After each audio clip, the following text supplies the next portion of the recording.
Hi, I'm Stephen and welcome to my channel that's all about improving your BMW.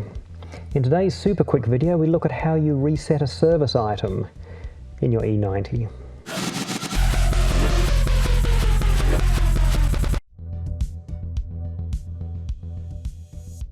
Key in, feet off the pedals and hit the start button. Wait 5 seconds for the service notification to go away. Push and hold the odometer for 4 seconds. 1 and 2 and 3 and 4. And we can scroll through all of our service items. On my car it's the cabin microfilter that's giving the service warning, but we can toggle up. Have a look at the information about our next service. Our brake fluid, our oil, our inspection, emissions test, front brakes, rear brakes, diesel particulate filter, and back to the start. If you have a gas car, then you'll have spark plugs as well. And if you have a newer car than mine, you'll have an additional few options.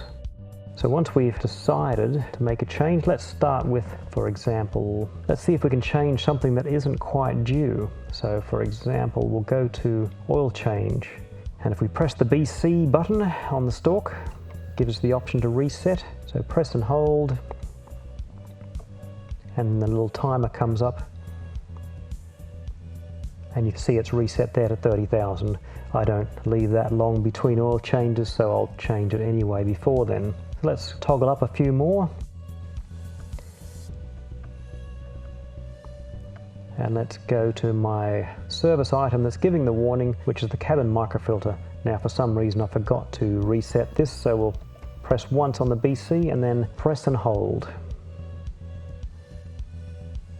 And then once the clock comes up, it'll be reset. And there it is, reset for 2 more years. We can do this for any of the items, whether they've expired or whether they have a little bit of time to go and you've done them early. Once you leave it for a few seconds there, you'll notice it goes back to the standard display. And that's it. Until next time.